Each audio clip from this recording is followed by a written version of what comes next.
Good morning student. बच्चों, आज हम लोग वसंत की पुस्तक से पाठ 2 लाख की चूड़ियाँ, जिसको हमने पिछले सप्ताह इसको शुरू किया था, इसकी स्टोरी के बारे में तुम लोगों ने जाना और फिर इसका शब्द अर्थ लिखा गया था। बच्चों, आज हम लोग इस पाठ का जो प्रश्न है इसका उत्तर देखेंगे। 5 प्रश्न इसमें हैं, जिसमें से आज हम तुम लोगों को 3 प्रश्नों के उत्तर समझाएंगे और तुम्हें उसे लिखने के लिए भी देंगे।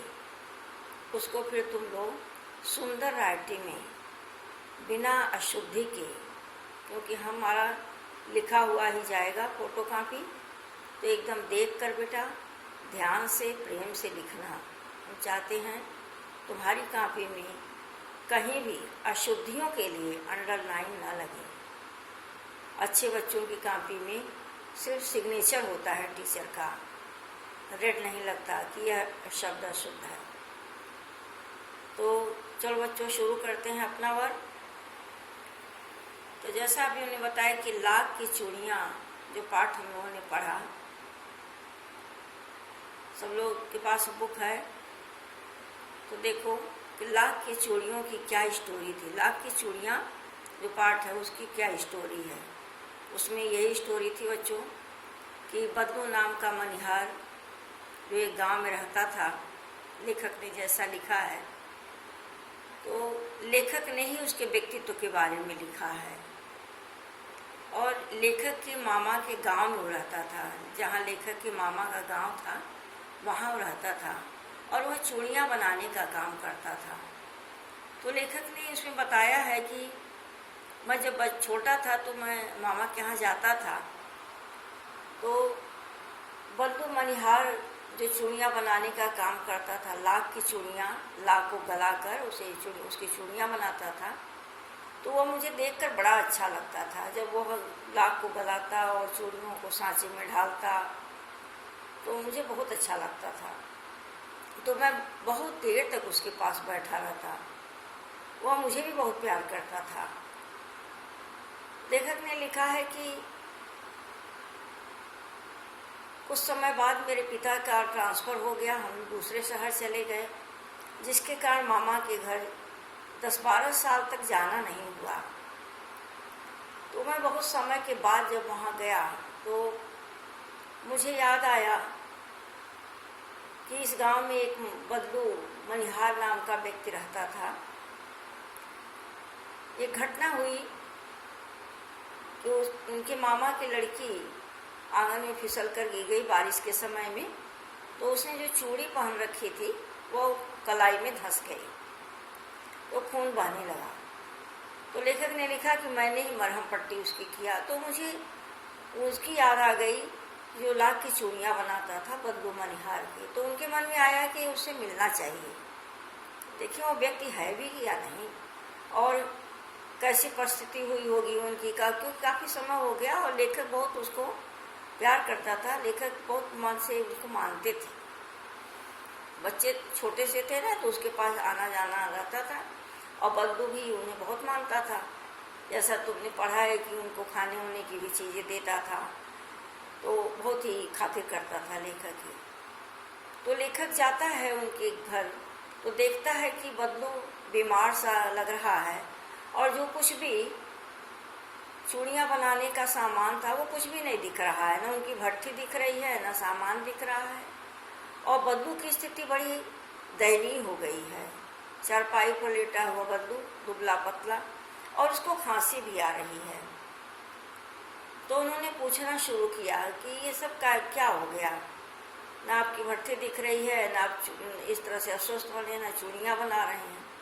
तब बदलू ने कहा कि बेटा, लल्ला कहता था लेखक को कि लल्ला, अब लाख की चूड़ियों को कहाँ कोई पसंद करता है। कांच की चूड़ियों में जो सुंदरता है, जो खूबसूरती, अब लाख की चूड़ियों में तो है नहीं।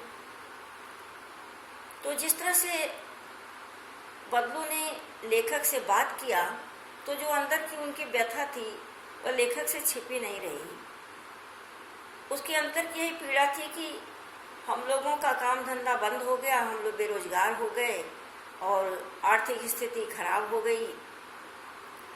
मशीनी युग ने जैसे हम लोगों के हाथ ही काट दिए हैं। मशीनों का समय आया तो हम लोग बेकार हो गए।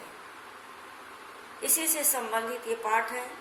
लेखक ने यह बताने का प्रयास किया है कि मशीनी युग में जो हस्तशिल्पी कार्य हैं, जो कारीगर हैं, वो बेरोजगार हो गए, उनकी रोजी रोटी पर भी उसका असर पड़ा है।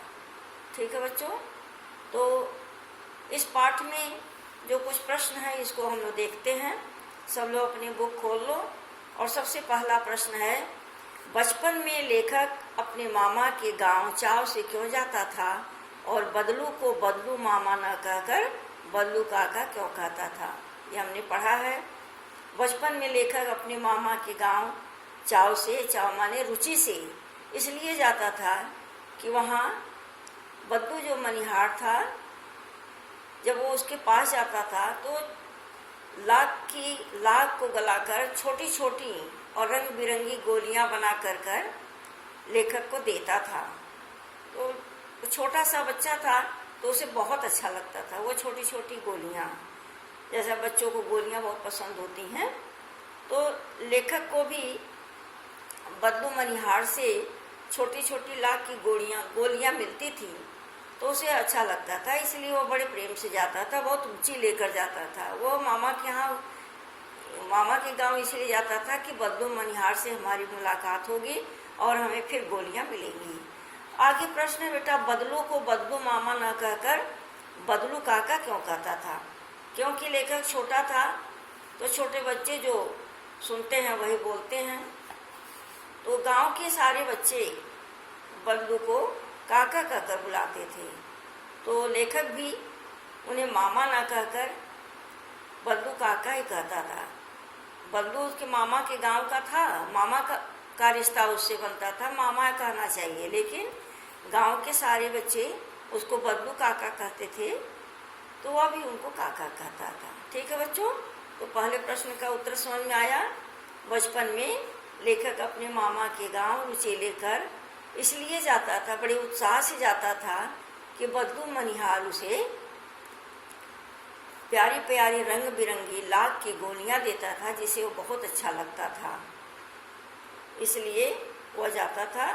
और बदलू को बदलू मामा ना कहकर और बदलू काका इसलिए कहता था कि उस गांव के सभी बच्चे उसे बदलू काका कहते थे। ठीक है बेटा, दूसरा प्रश्न है, वस्तु विनिमय क्या है? सब लोग अपनी बुक देखना। वस्तु विनिमय क्या है? विनिमय की प्रचलित पद्धति क्या है?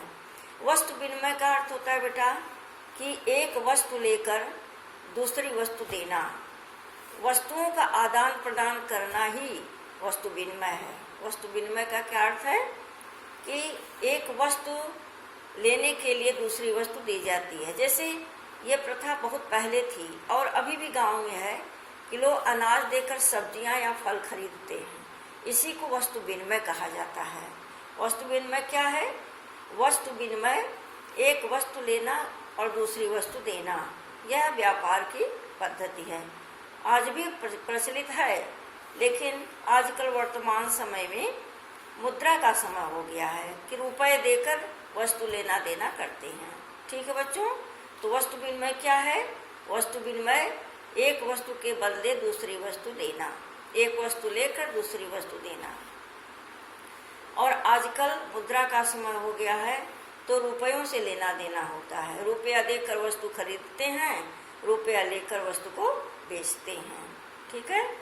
तीसरा प्रश्न है बेटा, मशीनी युग ने कितने हाथ काट दिए हैं? सब लोग अपनी बुक में प्रश्न देखो। मशीनी युग ने कितने हाथ काट दिए हैं, इस पंक्ति में लेखक ने किस व्यथा की ओर संकेत किया है? तो ध्यान से समझना बच्चों। मशीनी युग ने कितने हाथ काट दिए हैं, इस पंक्ति के माध्यम से लेखक ने कारीगरों की व्यथा की ओर संकेत किया है कि जब मशीनों का समय आ गया, काम मशीनों से होने लगा, तो जो हस्तशिल्पीकार थे उन लोगों की कला का महत्व कम हो गया। जैसे उनका काम धंधा बंद हो गया, वो बेरोजगार हो गए, जिसका असर उनकी अर्थव्यवस्था पर भी पड़ा, उनकी रोजी रोटी भी कम हो गई। ठीक है बच्चों, तो मशीनी युग ने कितने हाथ काट दिए। इस पॉइंट के द्वारा लेखक ने कारीगरों के काम धंधा बंद हो जाने की ओर संकेत किया है कि मशीनों से काम होने के कारण उनके काम बंद हो गए, जिससे वो बेरोजगार हो गए, और जो कि उनका पैतृक पेशा था जो वो करते थे, तो वो कुछ और नहीं सीख पाए।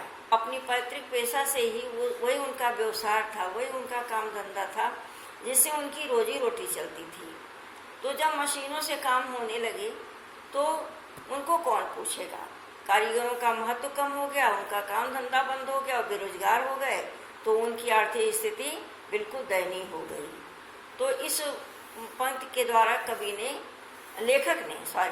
लेखक ने यही बताने का प्रयास किया है कि मशीनी युग में मशीनों के कारण कार्य होने से कारीगरों का काम धंधा ठप्प हो गया, बंद हो गया, उनका महत्व कम हो गया, जिससे वो बेरोजगार हो गए और उनकी आर्थिक स्थिति बहुत कमज़ोर हो गई। ठीक है बच्चों, तो आज इतना ही। हम तुम लोगों को होमवर्क में पूरा प्रश्न और इसका उत्तर भेजेंगे।